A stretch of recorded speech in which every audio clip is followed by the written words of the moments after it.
Kalau kalian lagi punya budget mepet di 3 juta, dua handphone ini sih bisa kalian pertimbangkan.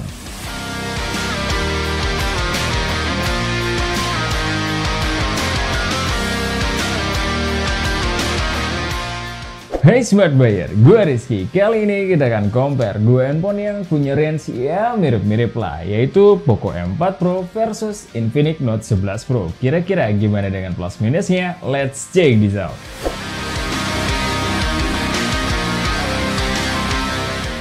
FYI untuk SRP-nya saat video ini dibuat, Poco M4 Pro untuk varian 6/128GB sekarang di 3 juta kurang 1000 dan varian 8/256GB-nya di 3,4 juta kurang 1000. Kalau di Infinix Note 11 Pro di varian 8/128GB-nya SRP-nya sih di 3,2 juta kurang 1000, tapi kalian bisa dapat harganya di 2,9 jutaan lah. Dan kita akan bahas desainnya terlebih dahulu. Kalau kita lihat dua HP ini beda segmen. Poco M4 Pro lebih mengincar user yang mau punya handphonenya compact, dan di Infinix Note 11 Pro ngincar user yang mau layarnya gede. Bodi material kedua handphone ini sama-sama menggunakan bahan plastik, cuma ada perbedaan finishing, di mana Poco M4 Pro berfinishing glossy dan lumayan magnet dengan bekas sidik jari. Sedangkan di Infinix Note 11 Pro berfinishing matte dengan tekstur dan tahan terhadap bekas sidik jari. Kemudian pada desain pinggirnya ada perbedaan juga. Poco M4 Pro sudah mengotak kayak desain zaman sekarang, dan di Infinix Note 11 Pro lebih membulat kayak desain yang tahun lalu. Dan untuk frame kameranya lumayan berbeda. Poco M4 Pro platform kameranya gede banget dengan formasi kameranya cukup standar yang diisi 3 lensa ditambah frame dengan warna hitam yang offside dengan tulisan Poco yang gede banget. Dan di Infinix Note 11 Pro desainnya ala formasi kartu gaple untuk menampung 3 lensa dengan 1 lensa besar di atas dan 2 lensa lagi di bawah dengan 1 flash. Pindah ke sisi depan, perbedaan luas layarnya cukup terasa karena Poco M4 Pro cuma di 6,43 inch sedangkan di Infinix Note 11 Pro luas layarnya di 6,95 inch. Keduanya juga sudah menggunakan desain pansol dan peletakan kameranya sama-sama di tengah. Untuk bezelnya kedua handphone ini juga cukup tipis dengan dagu yang agak lebih besar. Dan untuk perlindungan layar ya, Poco M4 Pro menggunakan Corning Gorilla Glass 3. Kalau Infinix Note 11 Pro kita tidak menemukan informasi apapun. Feel pegang kedua handphone ini sangat berbeda, di mana Poco M4 Pro sangat pas di tangan dan lumayan enteng. Kalau Infinix Note 11 Pro gede banget dan berat. Dan perbedaan beratnya pun juga cukup jauh, di mana Poco M4 Pro ada di 181 gram dan di Infinix Note 11 Pro ada di 208 gram. Perbedaan kelengkapannya yang lainnya paling Poco M4 Pro sudah dilengkapi Air Blaster dan untuk sisanya masih sama-sama aja. Kayak fingerprint sensor yang di samping, masih membawa audio jack 3,5 mm, dan keduanya sama-sama sudah dibekali triple slot SIM tray.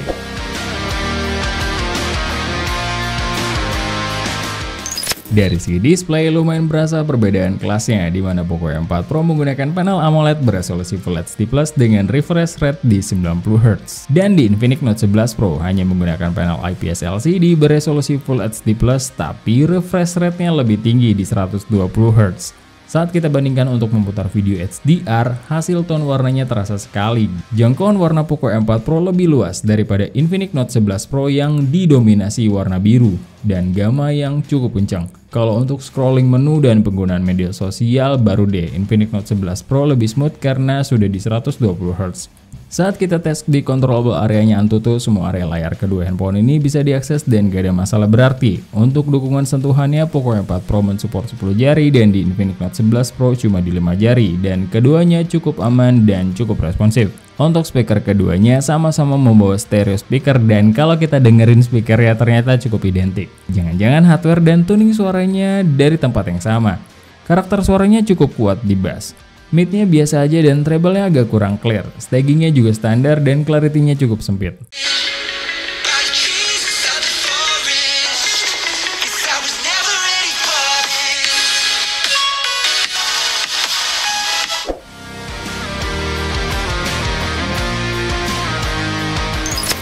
Untuk kelengkapan sensor ada perbedaan nih, dimana keduanya sudah sama-sama dilengkapi gyro hardware. Tapi di Poco M4 Pro lebih lengkap lah, karena udah membawa Air Blaster dan sudah dilengkapi NFC juga, dimana Infinix Note 11 Pro nggak punya. Untuk kelengkapan biometrik, kedua handphone ini sama-sama dilengkapi Face Unlock dan fingerprint sensor yang keduanya cukup baik dalam respon. Tapi untuk kecepatan seperti biasa, di Poco M4 Pro agak lama karena animasinya aja. Untuk konektivitas penangkapan jaringan sinyal waktu pas kita tes dengan kartu yang sama, kedua handphone ini masih sama dengan penyakitnya, yaitu suka naik turun bar sinyalnya. Tapi waktu pas kita speed test, hasilnya masih lebih mending di Infinix Note 11 Pro, walau hasilnya nggak bagus-bagus amat juga. Kalau untuk penangkapan sinyal Wi-Fi, kita coba mengkoneksikan dengan SSID yang terjauh. Jadi di tempat kita ada 3 SSID, dan SSID yang terjauh ada di lantai 1 dengan jarak kurang lebih 12 meter. Hasilnya Poco M4 Pro agak lebih stabil dan jarang naik turun dibanding Infinix Note 11 Pro yang cukup kedodoran. Dan waktu pas kita speed test cukup menggambarkan hal tersebut. Secara speed download dan uploadnya, Poco M4 Pro lebih menang di sini. Kalau untuk kecepatan storage bisa dibilang beda-beda tipis lah, dimana keduanya sama-sama menggunakan UFS 2.2. Dan untuk skor sintetiknya, Infinix Note 11 Pro lebih unggul di sini dengan gap yang lumayan.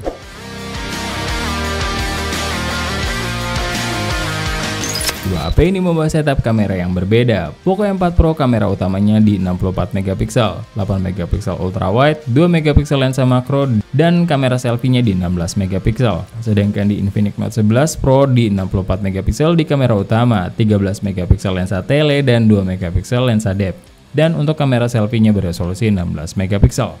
Pada settingan auto, tone warna kedua handphone ini cukup hangat dan lebih pekat di Infinix Note 11 Pro, walau bedanya cukup tipis. Kalau dibawa ke dalam ruangan dengan cahaya yang proper pun 11-12 lah, cuma emang lebih sedikit vibrance di Poco M4 Pro. Dari segi detail, keduanya udah cukup setara dan udah lumayan detail. Dan untuk dynamic range-nya lebih luas di Poco M4 Pro.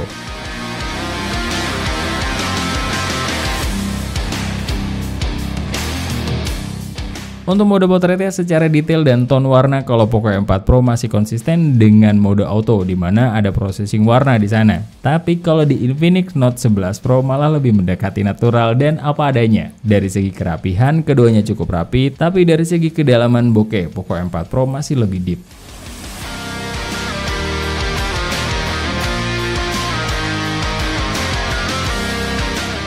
Kedua HP ini juga punya kelebihan masing-masing, di mana Poco M4 Pro punya lensa ultrawide, sedangkan di Infinix Note 11 Pro punya lensa tele yang bisa di zoom optikal sampai 2 kali dan zoom secara software bisa sampai 30 kali. Untuk kondisi low light, Poco M4 Pro lumayan superior dalam kecerahan dan noise reduction-nya juga lebih bagus, walau sebenarnya di Infinix Note 11 Pro lumayan baik, tapi untuk kecerahan cenderung apa adanya. Dan untuk night mode-nya, akhirnya produk Xiaomi bisa kasih perlawanan yang lumayan sengit di mode ini. Gampangnya sih gini, Poco M4 Pro tuh bagus di processing bidang datar, kayak jalanan dan lain-lain. Dan di Infinix Note 11 Pro tuh bagus di processing bidang kosong, atau kayak langit dan background lah.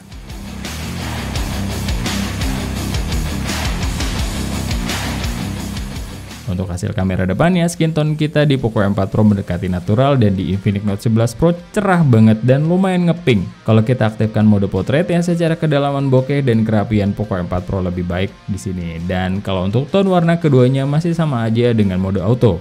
Di perekaman kamera belakangnya, Poco M4 Pro cuma bisa merekam di 1080p 30 fps tapi bisa ultra wide. Sedangkan di Infinix Note 11 Pro bisa merekam di 1440p 30 fps. Dan ini tergantung selera kalian masing-masing. Dan kita bisa aduin perekaman kamera belakangnya di 1080p 30 fps dengan IIS. Hasilnya secara tone warna sama-sama hangat tapi lebih hangat di Infinix Note 11 Pro. Processing warna di Poco M4 Pro lebih pekat, sedangkan di Infinix Note 11 Pro agak over di highlight. Detailnya keduanya setara dan udah sama-sama stabil karena pakai IIS. Ya mirip-mirip lah kestabilannya.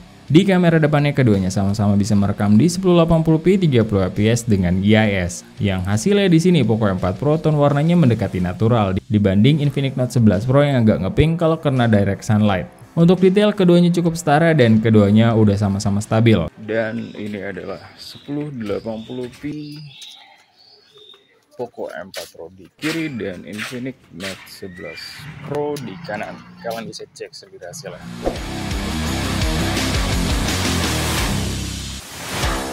Kedua HP ini sama-sama menggunakan chipset MediaTek Helio G96 dengan storage di 128GB. Cuma beda RAM aja, di Poco M4 Pro RAM-nya 6GB dan di Infinix Note 11 Pro di 8GB.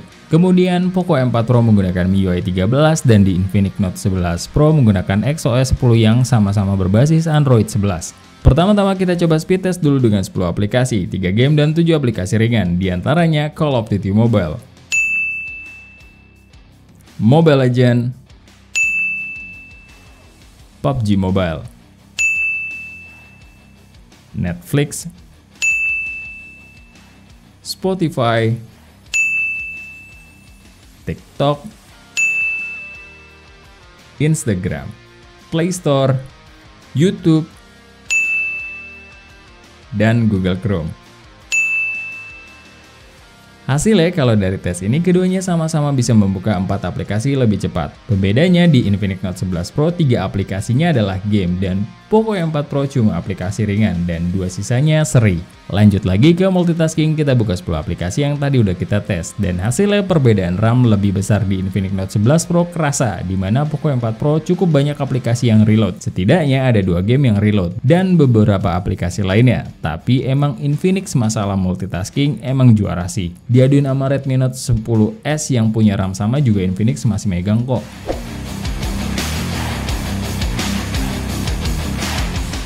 Kedua HP ini dibekali baterai di 5000 mAh dan untuk SOT kedua HP ini cukup berbeda, dimana pada pengetesan benchmark PC Mode Poco M4 Pro tembus di 9 jam lebih, sedangkan di Infinix Note 11 Pro di 8 jam kurang dikit banget. Dan kalau bicara pengecasannya, untuk kepala charger kedua handphone ini sama-sama dibekali 33 watt. Kalau untuk pengecasannya dari 4% sampai 100% Poco M4 Pro ada di 58 menitan dan di Infinix Note 11 Pro ada di 1 jam 21 menitan. Sebelum masuk ke gaming test kedua HP ini, kita setting brightness-nya di 80% dengan speaker yang full biar bebannya setara. Terus kita tes dulu skor Antutunya dan hasilnya Poco M4 Pro mendapatkan skor di 300 ribuan dan di Infinix Note 11 Pro di 320 ribuan. Masuk ke game pertama yaitu Genshin Impact dengan settingan low 60 fps. Dan hasilnya keduanya sama-sama lumayan keteteran. Gak bisa dibilang lancar-lancar banget, tapi cukup playable. Dan yang paling bijak menurut kita, kalian lock aja di 30 fps atau main di lowest aja. Setelah bermain selama 30 menit, konsumsi baterai di Poco M4 Pro ada di 10% dan untuk suhunya ada di 46 derajatan paling tinggi. Sedangkan di Infinix Note 11 Pro konsumsi baterainya di 12% dan suhu tertingginya ada di 49 derajatan. Game kedua yang akan kita coba yaitu Call of Duty Mobile. Kita main di medium high dan keduanya untuk settingan ini udah sangat mumpuni, cenderung kentengan menurut kita malah. Coba nih developer CODM optimalin kayak MediaTek di sini.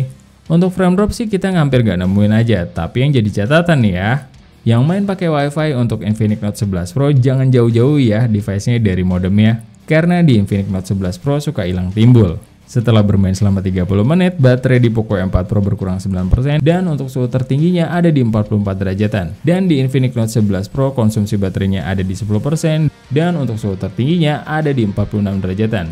Untuk game ketiga, kita akan mainkan PUBG Mobile dengan settingan Balance Ultra. Kebetulan kedua handphone ini belum support Smooth Extreme, dan untuk feel-nya udah sama-sama enak. Cukup setara dari segi kestabilan, dan gak ada yang sampai bikin kesal karena ngedrop pas lagi tembak-tembakan. Setelah bermain selama 30 menit, konsumsi baterainya di Poco M4 Pro ada di 11% dan untuk suhu tertingginya ada di 43 derajatan, dan di Infinix Note 11 Pro konsumsi baterainya ada di 10% dengan suhu tertingginya mencapai 43 derajatan. Untuk game ketiga, kita akan mainkan Mobile Legends dengan settingan yang berbeda, di mana Poco M4 Pro hanya bisa di Ultra HDR dan di Infinix Note 11 Pro sudah bisa di Ultra Frame Rate. Tadinya dengan settingan ini kita kira Infinix Note 11 Pro akan keteteran, ternyata enggak juga sih. Tapi nggak tahu juga sih kalau kita mainnya udah 2 jam lebih, soalnya ini aja udah panas banget. Dan di Poco M4 Pro ini aman-aman aja, kayak kemarin-kemarin lah. Setelah bermain selama 30 menit, konsumsi baterainya di Poco M4 Pro berkurang di 10% dan untuk suhu tertingginya ada di 42 derajatan, sedangkan di Infinix Note 11 Pro ada di 11% dengan suhu tertingginya ada di 48 derajatan. Dari hasil tes tadi, mudah-mudahan ini akan ngebantu kalian untuk menentukan mana yang lebih cocok buat kalian. Kayak biasa, kalau kita nggak aduin head to head, kita cuma bisa berkaca dari spek tanpa tahu experience realnya sebuah handphone. Kalau udah gini kan kalian bisa nilai nih plus minusnya apa aja. Walau compare ini masih jauh dari kata sempurna, setidaknya kita bisa bantu-bantu dikit lah biar kalian dapat gambaran mana yang lebih cocok dengan preferensi kalian. Dan segitu dulu dari kita. Tugas kita cuma ngetes, lagi-lagi keputusan di tangan kalian. Thank you for watching. Sebelum pamit, ingat, research before you buy and be smart buyer. See ya!